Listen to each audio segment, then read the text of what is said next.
Right, welcome back to Big TV Digital Exclusive. Big breaking news చూస్తున్నా. రాయదుర్గంలోని Devika case పైన సంచలనమైన నిజాలు ట్విస్ట్ల మీద ట్విస్ట్లు బయటకు వస్తున్నాయి. గత 7 నెలలుగా కూడా వీళ్ళిద్దరి వివాహితర జీవితం కూడా అంత బాగలేదని కూడా దేవిక వాళ్ళ అమ్మగా చెప్పుకుంటూ వచ్చారు. అయితే 7 నెలల క్రితమే దేవిక ఇంకా శరత్ ప్రేమ వివాహం చేసుకున్నట్లు కూడా తెలిపారు. అంతేకాకుండా ఇద్దరి మధ్య తరచుగా గొడవలు కూడా అవుతున్నాయని సిఐ కూడా తెలిపారు. ఇన్వెస్టిగేషన్ చేసిన అనంతరం దేవిక తల్లి పేరిట నిజాముపేటలోని ఒక ఇంటి కోసమే ఈ గొడవ స్టార్ట్ అయ్యాయని కూడా చెప్పుకొచ్చారు. మరి ఇద్దరి మధ్య గొడవ జరిగినట్లు కూడా సమాచారం అంటే రెండు ఫ్యామిలీస్ కి కూడా ముందు నుంచే తెలుసు. కాకపోతే ఇద్దరు ఒక పెళ్లి చేసుకున్న కపుల్ కాబట్టి సర్దుకుంటారని అనుకున్నారు, కానీ ఇంతటికి దారి తీస్తుందని అనుకోలేదు అని చెప్పుకుంటూ వచ్చారు. అంతేకాకుండా దేవిక ఆత్మహత్యపై అన్ని కోణాల్లో కూడా పోలీసులు దర్యాప్తు చేస్తామని చెప్తున్నారు. మరి సిఐ కూడా చాలా కఠినంగా ఈ కేసుని పరిశీలించాలని కూడా పర్సనల్ గా కూడా తీసుకుంటాను అని చెప్పాడు. ఎందుకంటే పెళ్ళై 7 months లోనే ఇంతటికి అంటే ఒక అమ్మాయి కూడా ఆత్మహత్య, ఒక సాఫ్ట్వేర్ ఇంజనీర్ గా పనిచేసే అమ్మాయి అంత ఘోరంగా ఆత్మహత్య చేసుకుందా లేదంటే ఇది హత్య అని కూడా అన్ని కోణాల్లో కూడా పోలీసులు దర్యాప్తు చేపడుతున్నారు. మరి దేవికను భర్త శరతే హత్య చేశాడని కూడా ఆరోపణలు భారీ స్థాయిలో వినిపిస్తుంది. అది ఎంతవరకు నిజమని కూడా పోలీసులు ఇంకా విచారణలో తేల్చే సమయం అయితే వేచి చూడాలి మనం. ఎందుకంటే ఇప్పటికే కట్నం కోసం వేధించేవాడని తల్లి కూడా ఆరోపిస్తుంది. ఎస్, అంటే ఈ గొడవలన్నీ ఆస్తి కోసం ఇంకా కట్నం కోసమే కావడంతో ఎంత ప్రేమ వివాహం అయినా కానీ పెళ్లి తర్వాత మారుతారు అని చెప్పడంలో ఇది ఒక నిదర్శనంగా మారుతుంది. ఎందుకంటే కట్నం కోసం ఇంకా ఆస్తి వివాదాల గురించే ఈ గొడవలు కూడా మరింత ముదిరిన తర్వాత 7 నెలలుగా కూడా పెళ్లి చేసుకున్న తర్వాత కూడా గొడవలు అవుతున్నాయని కూడా చెప్పారు ఇద్దరు ఫ్యామిలీస్ కి. దాని తర్వాత కొన్ని రోజులు అమ్మవారింటో కొన్ని రోజులు అత్తగారింట్లో కూడా గడిపిన తర్వాత కూడా సర్దుమణిగిపోతుంది. గొడవలే కదా, పెళ్ళైన వారు అంటే కొత్తగా పెళ్ళైన వాళ్ళు కాబట్టి ఇంకా గొడవలు కొంచెం నడుస్తూ ఉంటాయి. దాని తర్వాత సర్దుకుంటారు అని ఆశించారు. కాకపోతే సడన్ గా 7 నెలల లోపలే ఒక అమ్మాయి నిండు ప్రాణం కూడా బలి తీసుకుంది, అంటే బలవన్మరణానికి గురైంది అని చెప్పుకుంటూ వచ్చారు. మరి అది నిజంగా ఆత్మహత్య లేదంటే తినేమన్నా అంటే భర్త ఆస్తి కోసం లేదా కట్నం కోసం ఏదైనా వేధింపులు చేసి గొడవ ముదిరిన తర్వాత హత్యకి పాల్పడ్డారా అన్న దానిపైన కూడా పోలీసులు తీవ్ర స్థాయిలో విచారణ చేపడుతున్నారు. ఇద్దరు సాఫ్ట్వేర్ ఇంజనీర్లుగా పనిచేస్తున్నారు. ఎస్, అటుపక్క దేవిక ఇంకా ఇటుపక్క శరత్ ని కూడా చూస్తే ఇద్దరు మంచి పొజిషన్లోనే ఉన్నారు. ఇద్దరు ప్రేమ వివాహం చేసుకున్నారు, గోవాలో ఘనంగా కూడా చేసుకున్నారు. ఒక 7 నెలల క్రితమే పెళ్లి చేసుకున్న తర్వాత 7 months తర్వాత వైఫ్ ఇలా సూసైడ్ చేసుకుంది అని అనగానే పోలీసులు ఎందుకు దీని గల కారణాలు ఏంటి అని కూడా తీవ్ర స్థాయిలో దర్యాప్తు చేపడుతున్నారు. అయితే ఇదే ఘటన పైన మా ప్రతినిధి సుజాత కూడా సిఐతో మాట్లాడడం జరిగింది. అసలు సిఐతో ఏం మాట్లాడారో ఒకసారి విందాం. రాయదుర్గం పోలీస్ స్టేషన్ పరిధిలో నవవధువు దేవిక ఆత్మహత్య చేసుకుంది. అసలు ఆత్మహత్య గల కారణాలు ఏంటి? ప్రస్తుతం రాయదుర్గం పోలీసులు కేసు నమోదు చేసుకున్నారు. సిఐ ఉన్నారు, వెంకన్న సార్ చెప్పండి, అసలు ఆత్మహత్య గల కారణాలు ఏంటి? కంప్లైంట్ ఏమని చేస్తుంది?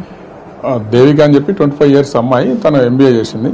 తన గూగుల్ టెక్ అనే కంపెనీలో పనిచేస్తుంది. తన కోవర్కర్ శరత్ అని చెప్పేసి అతను కొన్ని రోజుల నుంచి పరిచయం, వాళ్ళ పరిచయం కాస్త ప్రేమగా మారి వాళ్ళు August 23, 2024లో గోవాలో మ్యారేజ్ చేసుకున్నారు. వాళ్ళ పెళ్లికి వాళ్ళ పెద్దలు కూడా ఒప్పుకోవడం జరిగింది. 6 months నుండి మన ప్రశాంత్ హిల్స్ రాయదుర్గం లిమిట్స్లో నివాసం ఉంటున్నారు.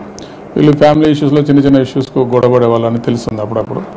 అదేవిధంగా ఈ అబ్బాయి తనను కూడా ఒక 2 సార్లు ఇంటికి కూడా పంపించడం, వాళ్ళ మదర్ ఏదో సంజాయించి మళ్ళీ రిటర్న్ పంపించడం జరిగింది. మన సండే రోజు ఈవినింగ్ కూడా ఇద్దరు గొడవపడి అతను కోపంతో ఇంట్లో నుంచి బయటకు వెళ్ళిపోయాడు అబ్బాయి. తను మధ్యరాత్రి ఎప్పుడో వచ్చి తన రూమ్లో పడుకున్నాడు. మార్నింగ్ లేచి చూసేసరికి అమ్మాయి తన రూమ్లో హ్యాంగ్ చేసుకొని చనిపోయి ఉన్నది.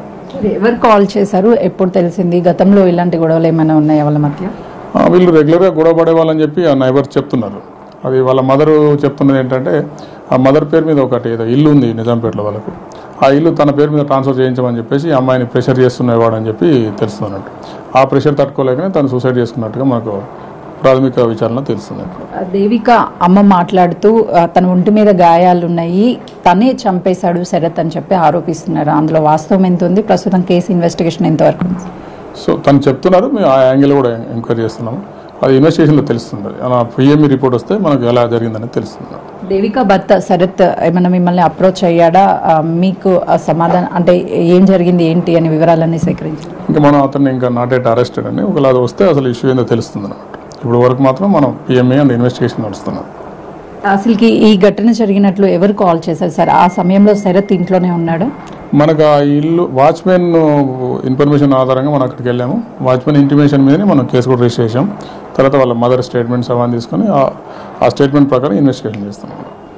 ప్రస్తుతం అయితే దేవిక ఆత్మహత్య చేసుకున్న తర్వాత పోలీసులకి కింద ఉన్నటువంటి వాచ్మెన్ కాల్ చేయడం, ఆ తర్వాత అక్కడికి వెళ్ళినటువంటి చుట్టుపక్కల వాళ్ళన్నిటి వివరాలు సేకరించిన తర్వాత అక్కడ గత కొన్ని నెలల నుంచి వాళ్ళిద్దరి మధ్య చిన్న చిన్న గొడవలు ఉండడము, ఆస్తి తగాదాలే ప్రధాన కారణంగా తెలుస్తుంది. శరత్ ప్రస్తుతం అందుబాటులో లేడు. శరత్ నుంచి వివరాలన్నీ సేకరించిన తర్వాత ఆత్మహత్య గల కారణాలన్నీ కూడా తెలుస్తాయని చెప్తున్నారు. కెమెరామెన్ వంశీతో Sujatha, Rayadurgam police station. Rayadurgam police station పరిధిలో నివాసం ఉంటున్నటువంటి దేవిక సూసైడ్ చేసుకోవడంతో తల్లిదండ్రులు బోరున విలపిస్తున్నారు. ఎంతో అల్లారు ముద్దుగా పెంచుకున్నటువంటి దేవికని అమ్ము బంగారం అని పిలుచుకుంటూ ఉంటాం. తను ఇష్టపడి పెళ్లి చేసుకుంటానంటే ఒప్పించి ఇంట్లో అందరినీ ఒప్పించి పెద్దల సమక్షంలో పెళ్లి చేశారు. దేవిక ఆత్మహత్య చేసుకోవడంతో అసలు ఏం జరిగింది, బిడ్డ కళ్ళ ముందు లేకపోవడంతో ఇప్పటికి కూడా నా బంగారం తిరిగి వస్తుంది అని అంటూ రావాలి అంటూ తల్లి తన ఆవేదన వ్యక్తం చేస్తుంది. ఒక్కసారి మాట్లాడదాము. అమ్మ దేవిక చివరిగా ఎప్పుడు మాట్లాడింది నీతో?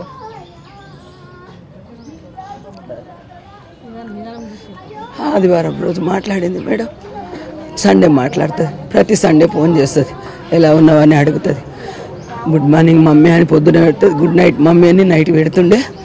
సండే ఫోన్ చేసి రాండి బేట, సండేనే కదా ఆఫీస్ లేదు, ఇద్దరు వచ్చేయండి బేట అంటే డీమార్ట్కి వెళ్తున్నాం మమ్మీ, గచ్చిబౌలి ఉంటారు వాళ్ళు, డీమార్ట్కి వెళ్తున్నాం సామాన్ తీసుకొచ్చినాక మండే వస్తాం మమ్మీ, ఏమనుకోకు మండే వస్తాం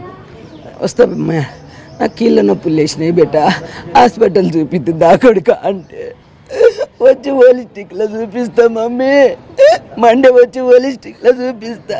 పోలీస్ మాట్లాడుతున్నాని ఆడు చంపినోని పేరుతోటి ఫోన్ వచ్చి మీ బిడ్డ ఉరి పోసుకున్నదని చెప్పిండ్రు తల్లి. నా అమ్మ పోసుకొని తల్లి, నా అమ్మ పుట్టడు ధైర్యం తల్లి, పీజీ చదివింది తల్లి, ఏ జాబన్న చేసి బతుకుతుండే, కొట్టిండు ఇవన్నీ కొరికేసిండు తల్లి, ఆడ చూడు పోటీ తల్లి. ఎంతో ఇష్టపడ్డారు అని మీరు ఒప్పించి పెళ్లి చేశారు, ఎందుకు ఏం జరిగింది తెలియలేదు మేడం. 2 నెలల కింద గొడవ, ఇద్దరు ఇంటికి వచ్చిండ్రు, 12 గంటలకు వచ్చిండ్రు ఇంటికి. గొడవ అవుతున్నది మమ్మీ ఇంటికి వస్తామంటే మ్యారేజ్ అయిన 2 నెలలకే గొడవ పడ్డారు. ఇంటికి వస్తాం మమ్మీ అంటే రండి బేట రండి 4 రోజులు ఉండిపోతారు రండి అంటే వచ్చిండ్రు. 4 అన్నత 5-6 రోజులు ఉన్నారు. వెళ్తాం మమ్మీగా సర్దుకున్నాం కదా వెళ్తాము అని, నేను కూడా వస్తా బేట మీతోటి అందరం ఉందాం ఆడొక 4 రోజులు, మీ కోపాలు తగ్గని. ఏంటి బేట కోపాలు అంటే ఏం లేదు చిన్న చిన్నవి మమ్మీ, చిన్న చిన్నవి ఇక అది ఉంటాయి కదా మమ్మీ అన్నది. నేను ఆడొక 4-5 రోజులు వచ్చేసిన.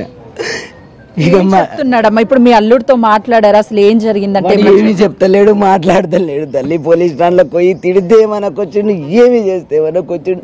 ఇంటికి చెప్పంగానే అక్కడ గచ్చిబౌలికి పోయి 2 కొట్టినా, ఏం చేసినావు చెప్పంటే చెప్తలేడు.